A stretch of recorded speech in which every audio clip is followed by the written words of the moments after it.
Friends, how are you? I wish you were enjoying so happy and healthy time.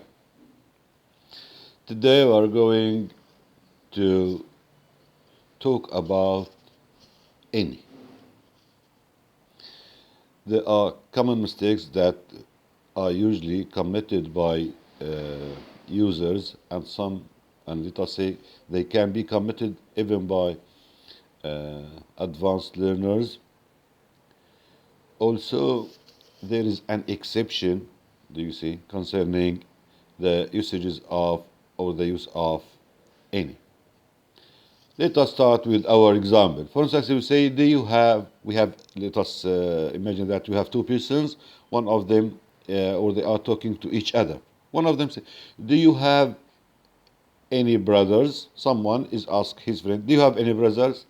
His friend answers him, no, any. Now, let us focus on the answer, no, any. Is it correct? No, it is not correct, my dear friend. When you say, do you have any brothers? And the answer is no, any. This is not an answer. This is not correct because any doesn't convey negative. Any doesn't convey negative. And the correct answer must be, I have no brothers. I have no brothers. So any doesn't convey negative. Any or any word starts with any. For instance, anybody, anyone, anything, anywhere, and so on. These items, or the word any, and the words that start with the word any, you see, do not convey any kind of negative. So we can't say no any. Have you brothers? No any. Have you sisters? No any.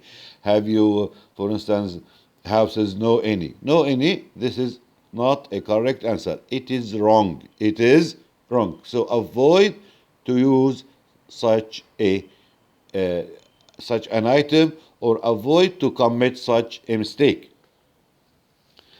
Let us have to another point of any. For instance, if we say, do you have any, do you have a pen? This is right. But can we say, do you have any pen? Do you have any pen? Please focus on the word any. Can we say, do you have any pen? This is wrong. Why it is wrong? Because any and some, do you see? But here you are interested in any. Any and some are followed by plural countables or uncountable.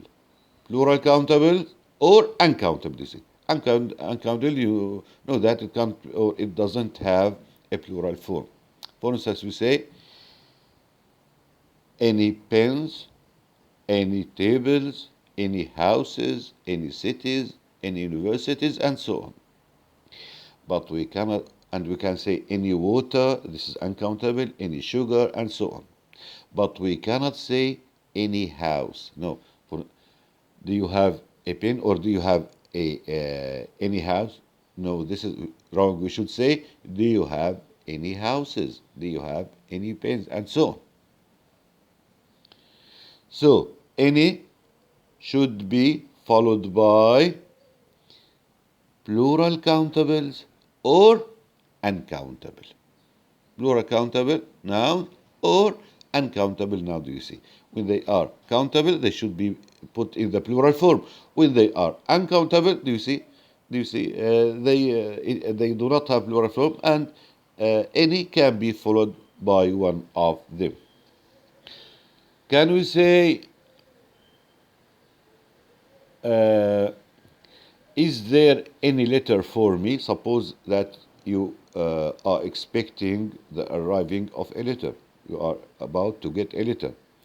And you go to the post office and ask the responsible, is there any letter for me? Is it right? No, surely it's not right. You have said any letter.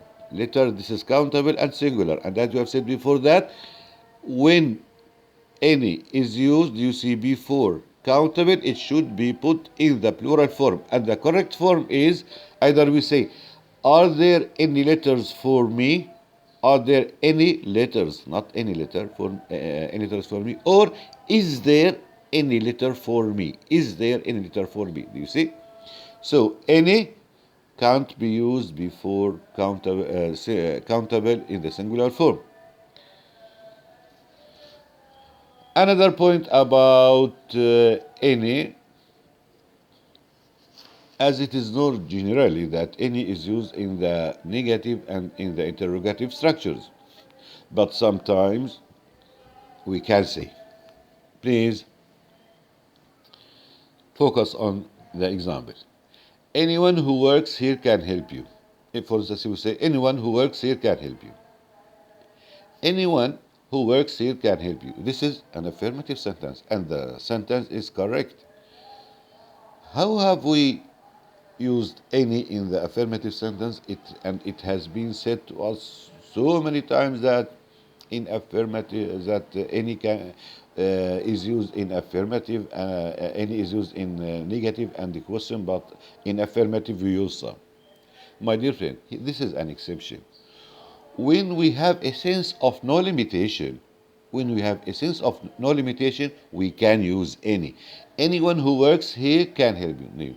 Anyone without exception, do you see? Here we have a sense of no limitation. We have sense of no limitation. For instance, also we can say, he can eat anything and not gain weight. He can eat anything. He is so lucky he can eat anything without exception. Do you see? He, for instance, can eat fat. He can have sugar. Do you see? He can eat anything, and not gain weight, and not he can eat anything and not gain weight. Do you see? So here we have sense of no limitation. When you have sense of no limitation, any can be used in the affirmative form. Another idea about any. For instance, when we say any ideas or any idea, do you see? When do we say any ideas or any idea? My dear friend, we can use many ideas when we are asking for suggestions. When we are asking for suggestions. Imagine a chairman having a meeting with his committee and say, have you any ideas? He is asking for suggestions. He is asking for suggestions. Whereas, do you see, we use any idea when we are searching for a specific answer. When we are searching for a specific answer. For instance, let us say, do you have any idea why he is so tired? Do you have any idea why he is so tired? You are not asking for suggestion as much as you are asking for a specific answer. You want to know the cause of his illness, the cause of his tiredness. Do you see? So when we are asking for suggestions, we say any ideas. We say any ideas. But when we are asking for specific answer, do you see, we use any idea. Thanks so much. See you. Happy and healthy. Goodbye.